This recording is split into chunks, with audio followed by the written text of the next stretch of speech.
Good morning. The Huskies are in Chestnut Hill today to collect. You know what that means. Rent's due, baby. Let's go.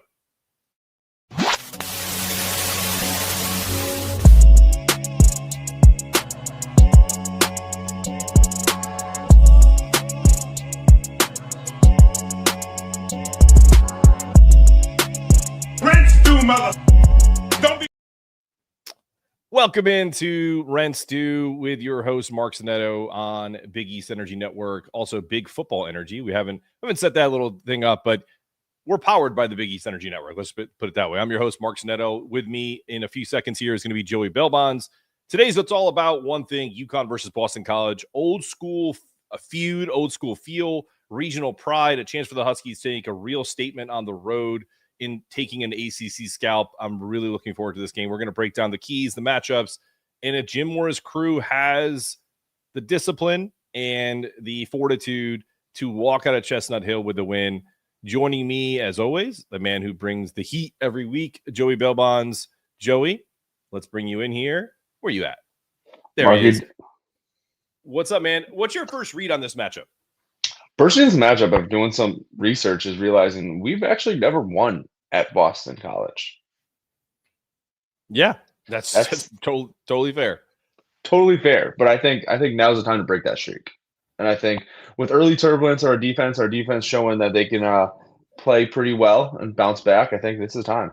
It's going to come down to Canada versus What's interesting to me is if you did just any type of research on 247 or just kind of if you just all you typed in was UConn BC preview, even BC insiders are saying that this game is either going to be close or they're picking UConn. Like for example, I think if you go to the 247 site, you have you have a few homers that are like, BC 27-17 or 31-28, but it's pretty split down the middle. UConn wins a close one, 27-24. That's Mike Sidley. Boston College 30-21. But in the past, if this was a game just to kind of show how far UConn has come as a team, there is not a person involved in BC athletics that would think UConn could beat BC in football. Do you agree with that? I agree with that 100%. I was actually at the last game. Yeah, I was at the last game. Yeah, the last game they played.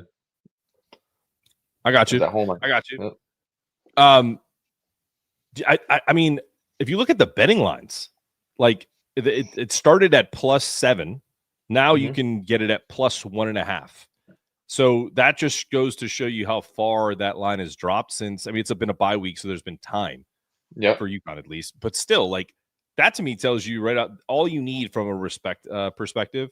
And honestly, Vegas was probably like, listen, we're not going to try to give money away this week because I don't think that UConn. I don't think they lose this game, but if they did, it's going to be very close. It's going to be within 2-3 points. But I think you have to take advantage of this Boston College team that's basically reeling. It's not a team that is, it's not the Duke team that you're going to play later this year, who's playing Georgia Tech today. It's certainly not the Syracuse team that has looked, very good even outside of that like first 3.5 quarters against UConn. No. What are your thoughts? My thoughts are this: we're going to have to establish the run. If we can, we know Joey Pagano is going to be able to throw the ball well. But are we going to be able to consistently run the ball to pull away from this game? And that's where it's going to come down to. If we can establish a consistent run game and keep them into third and longs, I think that's where our method to win is. But yeah, it's also true. Things are cooled down. We've had 2 weeks off. Or we had a bye week, so they had like a bye week. Yep.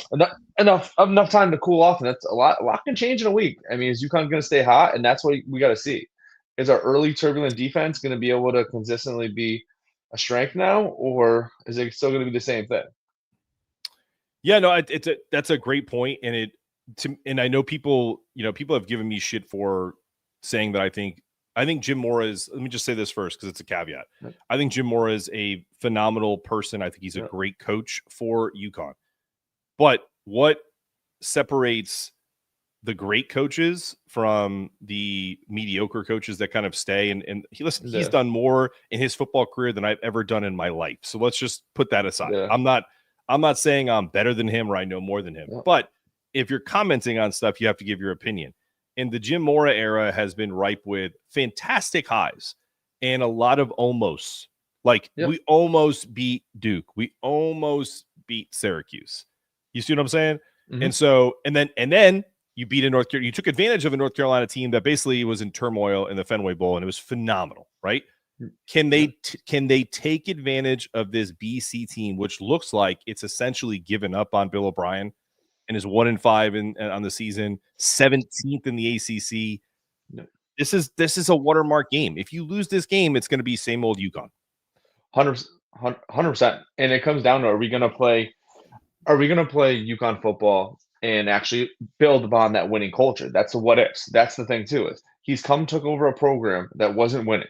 And that's a Right. big thing, is learning how to win games. And I've said this before. We've been there enough where we have to learn how to finish the game. I hope it's not close, because then there goes that what if could have happened. But Sure. it's really going to come down to, hey, can we start rolling consistency? Are we actually going to put the punch into them? And that's really what's going to come down to. I mean, hey, what team's going to show up? Right. Today? And honestly, the reason why I bring that up is because I'll go back to last year, which is again 9-win team, phenomenal season. They have this incredible, essentially last second win against Temple where they scoop and score. Right. That was October 5th. Yeah, then the goal line. Yeah. Then they go on a bye week. Okay. And they have Wake Forest coming to town, a team that's, again, an ACC school that's not that good. It's an average ACC school, if not below average. And they gave that game away because they just didn't look ready to play. They had a mad scramble at the end. They probably should have got a pass interference towards the end of the game. But that's life. Like if you leave it up to chance, if you leave it up to referees, chances are you're going to lose. So now you have another opportunity coming off a bye week. Like these are really great opportunities to get your team locked in. It shouldn't be one of these games where UConn's a step slow and they have to get it going. They should be like foaming at the mouth to get this game started. And I hope that's the mentality that they have this year, because last year I thought that was an indictment on the readiness of the team. And, people killed me for it, but that's the reality. Like it's football. Like it's a week to week sport, and you have a bye week. You got to be ready to play. So I do think they are going to be ready to play. I think they've kind of bucked that trend a little bit. And I think it would be a phenomenal program, not defining, but program changing type win, because you need to start winning these P4 games. I don't care how shitty Boston College is. I don't care if they're 0-7. It doesn't matter. You got to win this game. You're 100% right. I mean, it's going to tell you a lot about Jim Mora. I mean, is he going to be able to? Is this going to be the trend? Because this is what it's looked like going forward. Also, too, this is the first game of a four-year series that we're going to be playing Boston College. So it'd be good to get a win out, especially up there now, and start it. But yeah, I mean, this is the thing. This is the thing about rebuilding this program and trying to figure out who UConn's identity is going to be.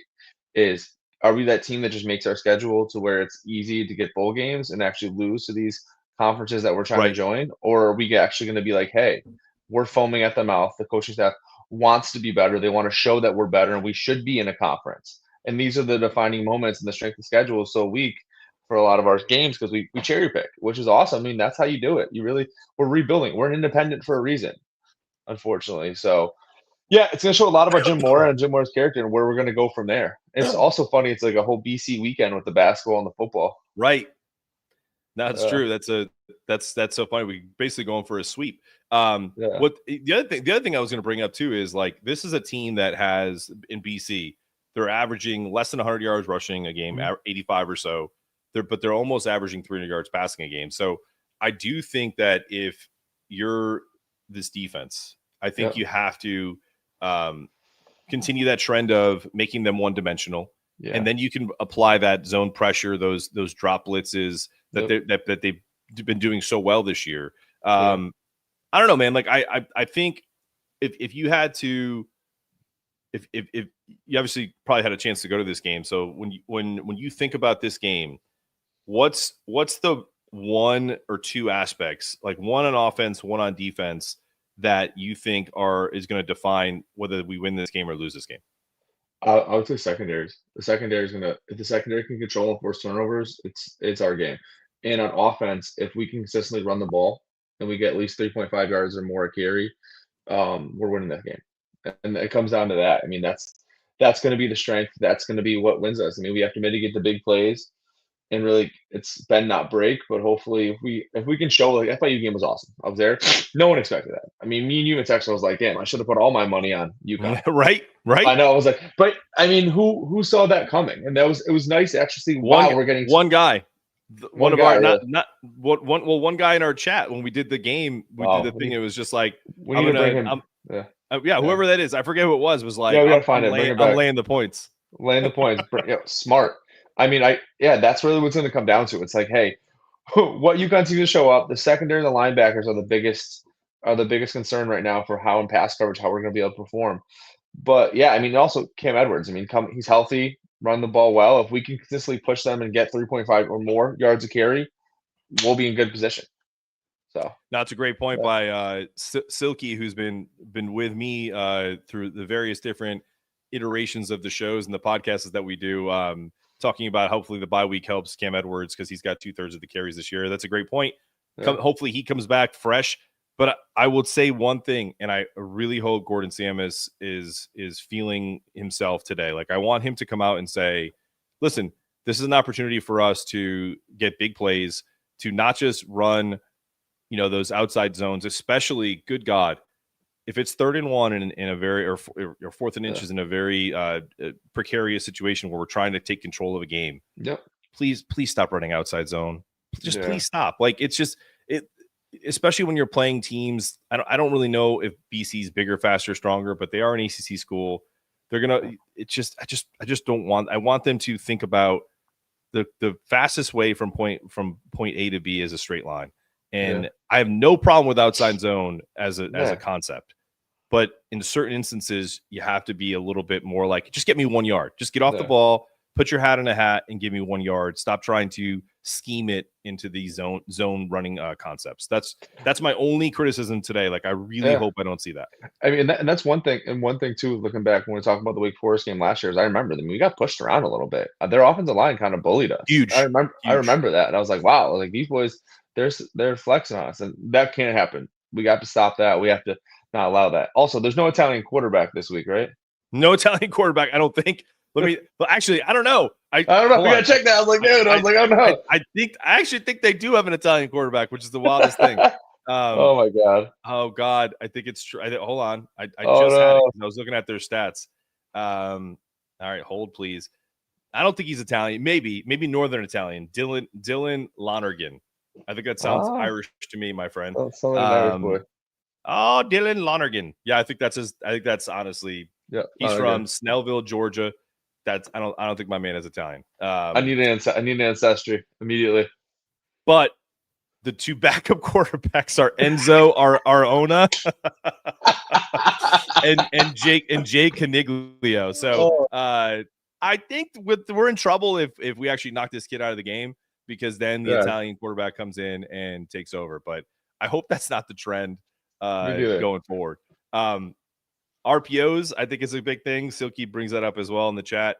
Because I do think, even though Joey's not the running threat that Nick Evers is, he does keep the defenses honest. It freezes those linebackers across the middle. I really do think that they can hit some seam passes against this team. Remember, this BC team will quit if UConn plays at a high level. Yeah, I'm telling you that. If UConn plays a slog it, like kind of like stick in the mud game, then they'll stick around. It's a home game. You don't want what happened to Syracuse to happen to you guys again. Just don't give them hope. I mean, you got to kill shot. That's the biggest thing. Yes. When you step on someone's neck. Yes, thank you. Breathe. That's my favorite line a coach has ever said to me. Step on their necks. Like, that is what UConn has to do today in less than 2.5 hours. All right. So what's your prediction for the game? We're at, I think it's, like I said, it's +1.5 if you're betting on this game. If you're a betting man or woman that's interested in what we're doing here at Big East Energy, I will put up our Discord. We have some picks that are in the Discord. You don't know what a Discord is? Come on, man. No, I said no. I'm saying what? No, I said what is the Discord? But I'm repeating that out loud. But I know Big East Energy. I know that. I'm gonna check that Listen, out. you'd be surprised. There's some people who have been like, "What's Discord?" And that they're probably old like me. No, I use it on my PS5 all the time. There you go. Get into the Big East Energy Discord. Obviously, that's for all of the betting picks. There is a paid version of our Discord in terms of getting the betting picks. But if you spend $20 and you end up winning like $200-$300, it's really the pretty damn good deal. Our handicapper is at 79% on the year. It's not a bad percentage. Just wanted to give you guys that option. Also, if you don't want to spend the money, go to Big Bet Energy on YouTube on BigEastEnergyNetwork.com, and you can get Ace's picks for free. There's like 7 of them. Maybe that kind of is more your cup of tea. But let's get Joey's picks. What do you think for today? My picks right now, it's given off plus UConn 1.5 with an over under of 58.5 points. Woo. Okay, I'm gonna go. Let's say 34 UConn, 14 Boston College. 34-14, huh? Wow. Yeah. Good Lord. I hope so. I hope so too. I mean, hey, listen, shout it out, but it might be a little closer than that. But I'm always gonna say I want UConn to win defiantly. Yeah, no, I mean, I want them to win defiantly too, but I think my brain is telling me that it's going to be more of like a 34-31 type game. I mean, that's what they're saying. But hey, I get it. We'll see.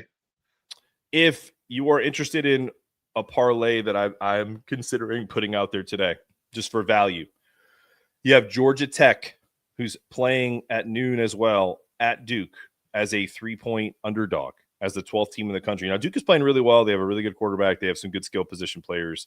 But Georgia Tech is one of those teams that just different. They have a running quarterback. He's physical. He kind of looks like the quarterback that Duke had last year, Riley Leonard, who's backing up Daniel Jones. Mm-hmm. I think Georgia Tech is going to win that game outright. So they're plus 140. That's a fantastic for a top 15 team in the country to be on the road in a conference game against a team that is good, but maybe not a ranked team. That's tremendous value. So I'm going Georgia Tech plus 140, and I'm going to parlay that with UConn winning outright minus 112. And that's just a 2-team parlay. I think I'm going to put like $20 on it or something like that and get a profit boost. Win $100 if that's the case. But I think I'm going to follow those 2 games to start the Saturday slate. I think those are your best bets, man. Like obviously, my guy has some stuff in the Discord. To feel free to join it and check out his bets.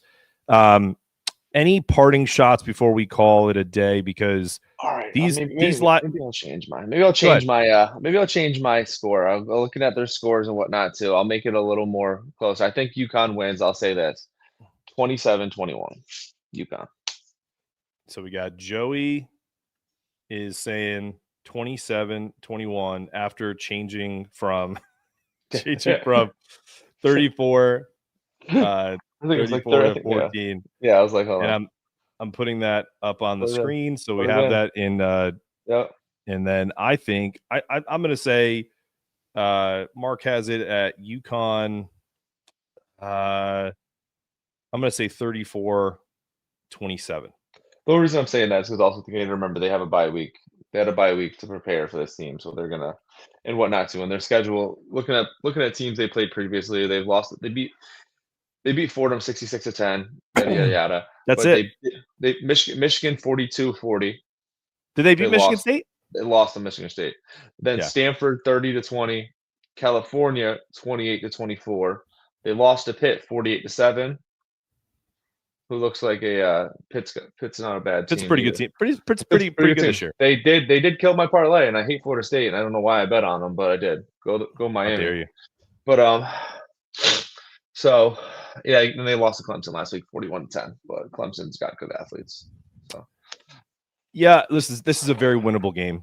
Oh, it is. I think if UConn controls this game, I think that's why my prediction is 34-27, because I feel like they can control this game. Mm-hmm. And if it gets close at the end, like a 1-possession game, I do think that they can have the ball at the end and run out the clock. Joey's got it at 27-21. I really hope it's 34-14, and I don't have to worry about sweating out whether they win or not. But I'm reeling back the number of legs of the parlay because I've been Johnny Ghost leg lately, where if you do a 16 parlay, you get 5, and then there's one that just kind of doesn't. And then, or the week before, if it's 4, whatever. 2 weeks ago, I had a parlay that if the Giants beat the Saints when they started off up 14-3, and then I had the Eagles and some other ones that all hit. But if the Giants had won, it would have been like a $1,200 hit. I'm like a $20 bet. You know what I mean? Like I don't bet big. I bet small, little small ones to hopefully hit a larger number. And that's kind of my betting strategy. I'm not big time like my boy who does the handicapping. So betting $1,800 a bet. This guy's insane. Oof. Yep. I'm telling you, like that's why it's $19 a month. It's not because we think we're experts. We're literally giving you an expert's opinion for $20 a month. So anyway, this has been a fun episode. I'm so happy we're not facing an Italian quarterback. Do not knock this kid out of the game, because again, then we're screwed. Then we got 2 Italians that we got to deal with. And they may both play at the same time.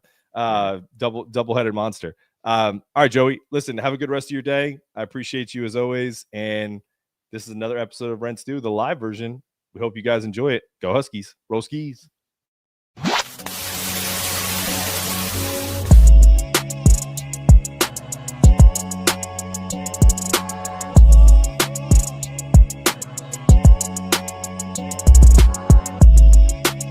Rent stew, mother.